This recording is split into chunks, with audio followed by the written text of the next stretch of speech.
Welcome to the Safety Pro Podcast, where we help you manage workplace safety one episode at a time. And now, your very own Safety Pro, Blaine J. Hoffman.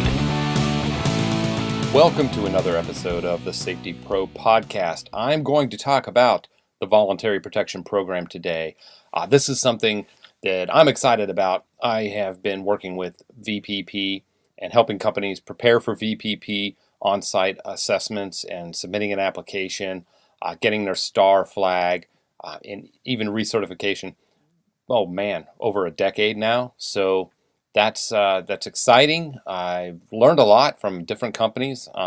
So we're going to dive right into it. But first, I want to talk about something that's also just as exciting to me, and that is I have, this episode, of course, is the first time that I can actually announce that we are, sponsored by VPP Simplified, a tool used for preparing companies to get ready for VPP.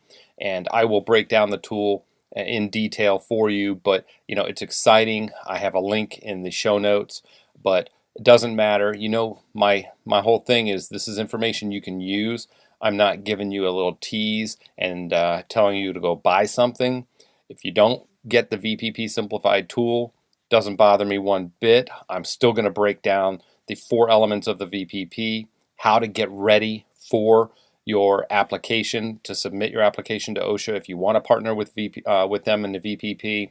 I'm going to break down all the elements and sub-elements. We're going to talk about what they mean and give you examples of how to comply or how to meet or exceed those minimum program requirements, okay? So don't worry, this isn't just sort of an overview and then go buy a tool. The tool is there, and I've used it for many years. It's something that I helped contribute to and develop, so I know it works, and I wouldn't be telling you about it if I didn't use it myself first, and it's been very successful. Lots of clients that I've used really love this tool and still use it today.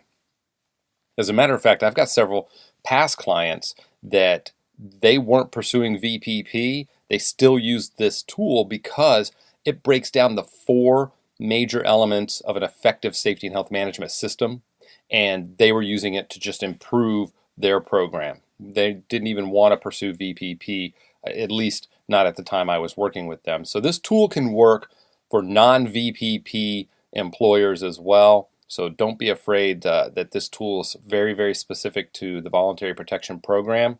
It is not. It can be used for non-VPP companies. But I digress. Let's get right into the episode of Voluntary Protection Program, the first one, the introduction to VPP.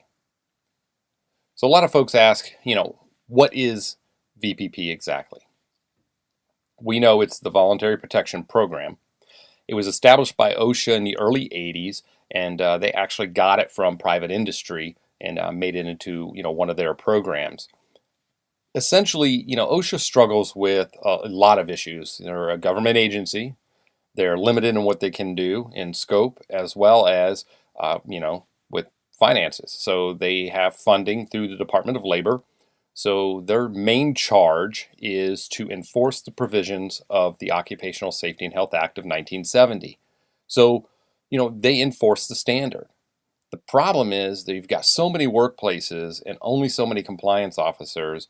They need some other tools that they can use to do outreach, So while they're reacting to and responding to fatalities, tragedies, catastrophes, complaints, and some programmed inspections of the like, they wanted something else that can get employers to voluntarily, partner with them and share some best practices so that OSHA can learn and grow as well. So VPP is a very effective tool that they use to partner with larger employers. And when I say larger, I don't want to scare off the medium and small companies, because a ton of VPP employers are actually small to medium businesses. So don't worry about that. So it started with, hey, we're going to not be able to reach a lot of smaller contractors and companies until something bad happens. But big companies are hiring them a lot. So maybe we have a program where we get larger companies to partner with us, and they agree to do certain things as far as enforcing safety standards with contractors that they use. So, that was a very good tool to reach smaller companies they normally would never see, that OSHA would never see. So VPP is a great outreach tool, and it is a force multiplier for them. So large companies you will see involved in VPP, that is really one of the big payoffs, is that these large companies employ a lot of contractors year-round at multiple facilities across the country, and OSHA now has a better sense of, through this partnership, these employers are sharing and have some oversight and are reporting the performance of safety for these small contractors. So let's get to the medium and small businesses. One, it makes good business sense, right? If you have a very effective, a very strong safety and health management system, you have an engaged culture, you have leadership commitment, and you want to take it to the next level, partnering with OSHA makes sense if the time is right, if it's the right move for you, for your business. But it's also good customer service. I can tell you firsthand, large companies that hire small contractors and smaller firms, when they ask for your experience modification rates, they ask for insurance, they ask for accident, injury, illness records, being a VPP employer is going to go a long way. It's going to separate you from the rest. So it makes good business sense. It's also not as difficult as you might think to partner with OSHA and VPP, being a small to mid-sized company. Some of the pushback that we hear often is, well, big companies have resources. Well, I don't know. I mean, they have to answer to shareholders. They have budgets. They have limitations, on a different scale. But, I mean, to conduct an arc flash assessment of, 6 or 7 facilities, 500, 700,000 square foot apiece, that's not cheap, not for a big company. And so, a small to medium-sized company may not need an engineering assessment. They may have a smaller facility. They may be able to use some alternative methods allowed under, using an arc flash assessment or arc flash example under NFPA 70E, might be able to just go ahead and comply with some of the alternatives to an engineering assessment. So, it's about learning, educating yourself about what's required in the standards, the different regulations, what OSHA would expect of an employer submitting an application to partner with them in the VPP, and looking internally, seeing what resources do we have, what outside resources are available, and many times they can be affordable, if not free, depending upon what state you live in, your insurance carrier, underwriters offer consulting and things as part of the underwriting package. So it's about really just getting your arms around the scope of what it means to partner with OSHA and what it's going to take to get there. A great example is, a couple episodes ago, I covered how to set SMART goals and objectives for safety and health in your business. The example I used is to, let's say a fictitious company is looking to partner with VPP. How do you break that down into manageable parts? Go back and listen to that episode. That will help you as well. So let's get back to, partnering with OSHA. There are 4 fundamental elements of the VPP that OSHA says, every safety and health management system needs to have at a minimum these 4 basic elements. I am going to talk about the first and most important element of the VPP, and that is management or leadership commitment and employee involvement. So the first element, it's broken down into some sub-elements. We have A, written safety and health management system in general. B, management commitment and leadership. C, planning. D, authority and line accountability. E, contract employees. And F, employee involvement. So let's go ahead and start with a written safety and health management system. So a basic written safety and health management program or safety and health program, it's got to be at least minimally effective to address the scope and complexity of the hazards at your facility, and it has to incorporate all of the other 3 VPP elements. So that's very key. It has to touch on those, and I'll get to those here in a little bit. So you also have to address all of these sub-elements within each of the 4 elements of the program. You have to have this developed in writing, and it has to be signed by top leadership. Basically, this is intended to elicit an overall professional judgment regarding the adequacy of the written program, given the size and complexity of your site and your hazards. Okay, the things to consider are: 1, the size of your site, the complexity of the work that's being performed, whether or not if it involves complex processes, maybe chemical processes, maybe just a lot of machining and tooling work, and the complexity of the hazards at the site. If it involves, a lot of engineering because of machine guarding issues or a chemical hygiene program, things of that nature. Now, as the work site's size increases, it needs more formal communication and written documentation in order to reduce the likelihood of important elements being overlooked due to miscommunication or misunderstanding. So that's why we start with a written safety and health program. It has to cover every aspect of your organization and its operations. It has to be in writing, documented. So getting to B, management commitment and leadership. Your written safety and health management system, it requires senior leaders, managers, and supervisors to set examples by practicing proactive, visible leadership behaviors, demonstrating their commitment to safety and health and the whole program. So you have to be able to prove that senior leaders and managers and supervisors are actually held accountable for meeting certain safety and health milestones, conducting audits, doing safety talks, actually driving by example the safety culture that you're trying to achieve. So some things to consider in this sub-element of the first element of VPP is establishing clear lines of communication with employees. How do you do that? You're going to have to demonstrate this. Do you use morning stand-up meetings? Do you use staff meetings each week? Do you do job site huddles every Monday before getting to work to talk about safety issues and the work that's about to take place? Do you set examples of safe and health behavior? That's going to be critical. If you have any kind of, even an inkling of or a hint of supervisors don't wear the PPE we have to wear when they come out to the floor because, according to them, they're only going to be out on the shop floor for a few minutes, or they get out of their vehicle at the job site, they don't put on safety shoes and boots. Those are showstoppers. You're going to want to watch out for those. You're going to also want to be mindful of whether or not supervision or management or leadership, if they're creating an environment that allows for reasonable employee access to them. Are supervisors available if employees needed them to answer questions or for resources like safety concerns?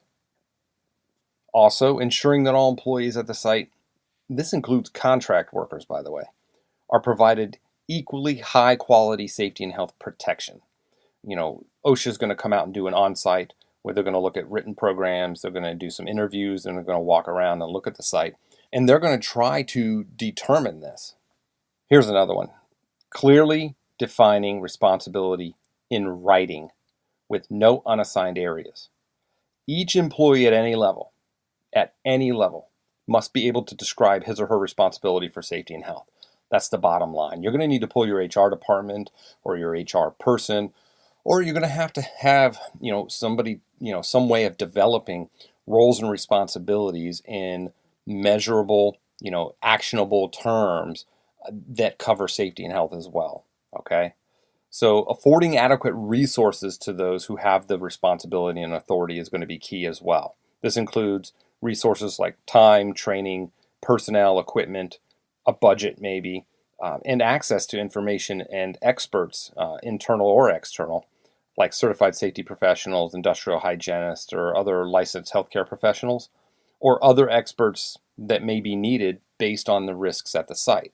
So if you have some complex chemical processes, you have a lot of machine guarding with engineering controls that need to be designed or created and assessed, but yet you don't have any internal resources and you don't equip or train or provide access to your frontline supervisors to those experts, that's going to be another showstopper. So you're going to have to be able to show how you do some outreach in the industry to pull some of these resources in to manage hazards. Something else that needs to be in writing is, it kind of sounds basic, but I still have come across folks that don't have this, a safety and health mission statement. Now, a mission statement is defining where the facility wants to be regarding safety and health, this process, okay? And that has to be developed. Remember, defining where you want to be regarding the safety and health process. That is your mission. You want to develop a policy statement as well. That is what the facility commits to doing to accomplish the mission. Two different things. Mission statement is where we want to be regarding the safety and health process. Sort of more of a loftier type of statement, but then you automatically pivot to the policy statement of this is what we're going to commit to doing in order to accomplish that. You're also going to need to develop a statement from senior leadership that defines your business's commitment to achieving recognition in the OSHA VPP. You have to develop that. It has to be signed by top leadership. That's a commitment in writing that OSHA likes to see. Also, if you have a union on site, you're going to need to get union support. A statement from the union is required, okay? Is required from union leadership that defines union support and commitment to the business achieving recognition in OSHA VPP. Or they have to be a co-signee for the application that's submitted to OSHA. You also have to have written annual safety and health goals and objectives that are clear, attainable, measurable, relevant. What's this sound like, right? Specific, measurable, achievable, relevant, and time-bound. Annual, within 12 months. You have to have these developed, and you have to show sort of a history of having been doing this for, a year or more. You have to have a process to annually review and revise those goals and objectives, and you have to be able to demonstrate how are you communicating to all personnel and contractors that you have safety and health goals and objectives developed for your site. You have to demonstrate that. All of those were under management commitment and leadership. So I talked about the written safety and health management system. That was A. B, management commitment and leadership. Now we're going to talk about C, planning. What OSHA wants to see here is quite simple. Does your safety and health management system allow for resources, including designated safety and health staff, equipment, training, and safety awareness promotions to be integrated in the planning process to ensure adequate budget development? They want to see that you're putting your money where your mouth is, that you're not just creating a mission statement and a policy statement and some posters and banners and talking the talk in meetings. They want to see that you're actually, the business from a leadership standpoint is committing to supporting this by saying we're going to do it and then making the resources or access to the resources available. So that's planning. D is authority and line accountability, and there's a couple of points to consider here. OSHA wants to know that senior leadership accepts ultimate responsibility for safety and health and has clearly documented and communicated this, like through organization charts and job descriptions, communicated the assignment of line and staff safety and health authority and responsibility for achieving the safety and health goals and objectives established by the company. That has to be communicated to all personnel and contractors. That's key. Some things to consider. You want to avoid the reliance on too many administrative controls. The reliance on administrative controls makes it necessary that top management accept ultimate responsibility. Without this acceptance, the administrative controls can easily fail. Also, OSHA believes that if a top manager attempts to delegate too much authority, safety and health efforts will likely fail. So there will be insufficient management leadership in place, which is necessary for successful injury and illness prevention. So OSHA is going to be looking for evidence of that, delegating too much and sort of washing your hands of a lot of the responsibility at the top levels of the organization. It is also a problem when Top managers delegate authority to persons who lack sufficient power or resources to ensure an effective safety and health management system. So if you take a middle or lower supervisor foreman, and they're responsible for ensuring safety and health policies and procedures and rules and practices are followed, and yet they have no authority to stop work and suggest changes, and everybody in the management team is above their pay grade, if you will, they're going to deem that inadequate. Also, has management established clear lines of communication with all personnel to ensure they have reasonable access to senior leadership regarding safety and health issues, and provided safety and health information in languages spoken and understood by all workers. They're going to look for all that. Something else to consider here is that managers, supervisors, non-supervisory personnel, are they held accountable for meeting their safety and health responsibilities? And it's through a documented performance standards and appraisal system. They're going to want to see that there is some carrot and stick behind the safety and health responsibilities that are established for each role.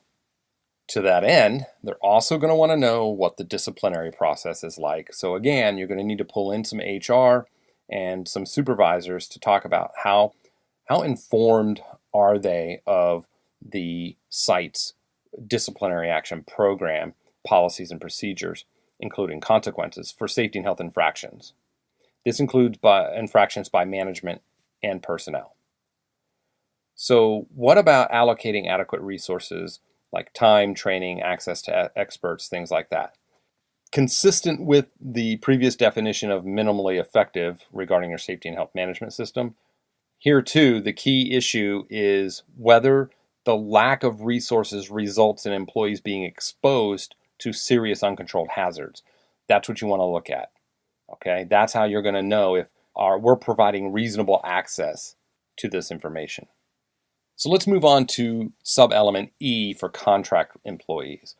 For VPP, in this first element regarding contract employees, OSHA wants to know that you've developed, documented, and implemented the basic elements of a contractor oversight and management system, and it has to provide equal safety and health protection provided to your personnel. So you basically have to treat them like your own employees regarding having them follow the same rules.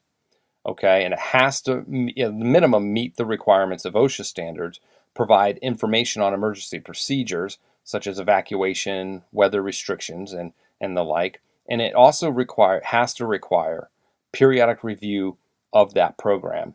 And you actually have to ask certain contractors that exceed so many hours per calendar quarter, I think it's 1,000 hours per calendar quarter of work at your facility, you have to ask them to submit injury illness rates annually.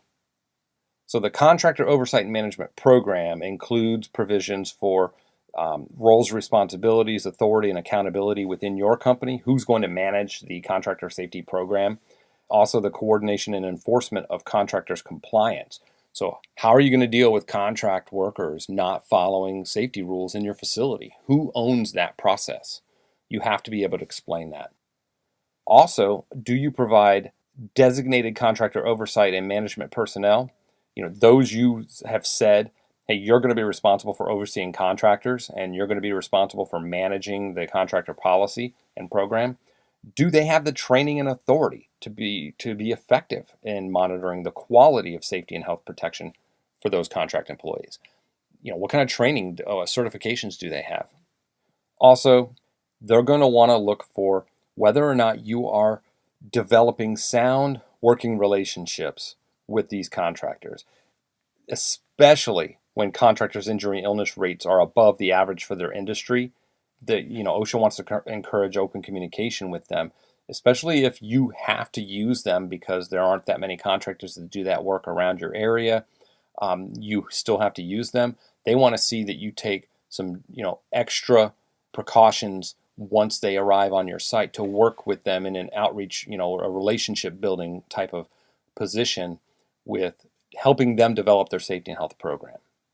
Okay, finally, the last and also equally important sub-element of the VPP, element 1, is employee involvement. So everything starts with trying to gauge what the current state of your culture is in your organization. And the easiest way to do that is to, conduct a safety and health perception survey. It has to involve all categories of personnel, managers, supervisors, hourly workers, new hires, even contract personnel, to establish sort of this culture baseline, right? And what you're also going to want to have to show OSHA is that they're aware, the employees and contractors are aware of their basic safety and health rights afforded them under the Occupational Safety and Health Act, that they're knowledgeable about the safety and health management system as it applies to them in their role, and also that they are actively and meaningfully involved in the facility safety and health program. And this is evidenced by their participation in activities and decision making that impacts their safety and health. You have to have at least 3 ways, meaningful ways employees are involved. So yeah, you can't just say we have a safety committee and we ask for some volunteers to be on the first responder team, and then we have a safety suggestion program. You actually have to show that they're driving the decision-making process. So let's say your first responder team or your emergency response, volunteers that help during fire exits and first aid, stuff like that. Are they doing drills, and then are they doing roundtables after each fire evacuation drill and actually helping to drive decisions like, yeah, I think we need to widen this aisle over here on the west side of the building, or I think people had a hard time getting to our muster point in the winter. So the employees should be driving involved in the decision-making process.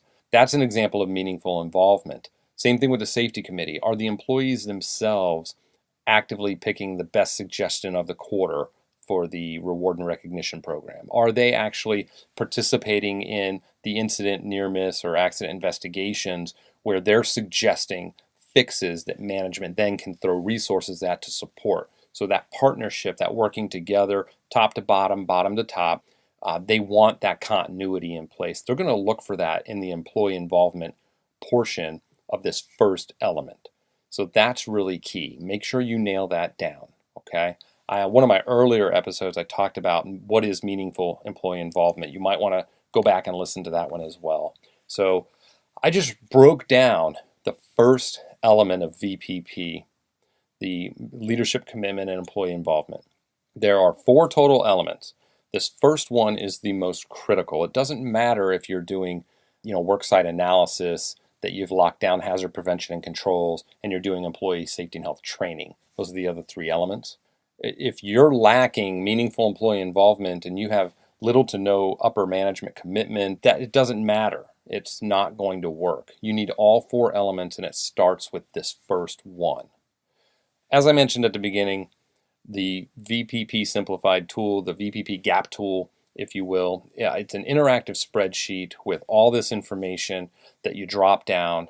It's a basic stoplight. You can indicate your current state, red, yellow, green, and you can even tick off after that how you validated that. Did you want to go for the 3 Ps, right? Paper, people, places. So you want to do a document review. You want to have something in writing, policy, a memo, posters, posting, signs, labels, supporting whatever element or sub-element you're reviewing. You want to have that in place. You also want to interview people to see that they understand what it means, where it's at, it's been communicated to them either through training, meetings, or otherwise. And then you also want to go into the workplace and see that it's being sustained. Labels aren't being worn or missing. You've missed that one. So you want to shoot for all 3 of those. The Gap tool provides little check boxes. So your current state, you can actually check off the ones you validated, and then you can go and see the bar charts of which sub-elements are lacking, written verification, or we don't really have it in the workplace. We're relying almost solely on employee interviews to tell us that this is how we do things. It tells you where to start and with the stoplight and how you validated that sub-element. It tells you where to put your resources and really tackle some of these big problems out of the gate, along the way capturing that effort in the notes section of the Gap tool, which would then become some of the language you pull out and use for the VPP application template. So what you're doing is you're doing your initial current state gap assessment based on very specific requirements of the program. You're validating it at least 3 different ways: paper, people, places. And then you're compiling notes as you go and close those and turn those green and validate them. You get to write down exactly how you meet that subpart, or that sub-element, I should say. And then that can actually help write your application when you get to that point. So this gap tool is very effective. It's easy to use. Again, I've used it personally with many clients over the years, and it's very effective. It's great for doing just your own internal safety and health management system review. And, notwithstanding partnering with OSHA and the VPP, you can use this. So again, link in the show notes to that, or go to consulthoffman.com, 2 F's, 2 N's on Hoffman. It's right there on the homepage. And I'll have more information about the VPP Simplified Gap Tool in future episodes, because I'm going to break down the second, third, and fourth element of VPP in this same way. But look, take notes, go back and listen to this again. I broke down the first element and then every sub-element and described exactly what they're looking for in each of those for that, very important first element of VPP: leadership, commitment, and employee involvement. So again, big response on the last episode that I recorded. I released a bonus episode answering one of those questions. So I'm sure I'll get a lot of feedback on this one as well. I am looking forward to hitting the second, third, and fourth element of VPP. And again, don't be scared off by this partnership with OSHA. If you have no desire to partner with OSHA, these are the 4 elements of any safety and health management system, regardless. If you're doing this, you're a cut above the rest, and you're going to continue to ensure that your employees stay safe, healthy, and engaged at work, which is what you want. So again, thanks for listening, and until next time, stay safe. Thanks for listening to the Safety Pro Podcast. Be sure to visit www.consulthoffman.com for articles and information about safety services. To have Blaine read your question on the show, email him at customerservice@consulthoffman.com. Be sure to have 2 F's and 2 N's on Hoffman. Until next time, be safe.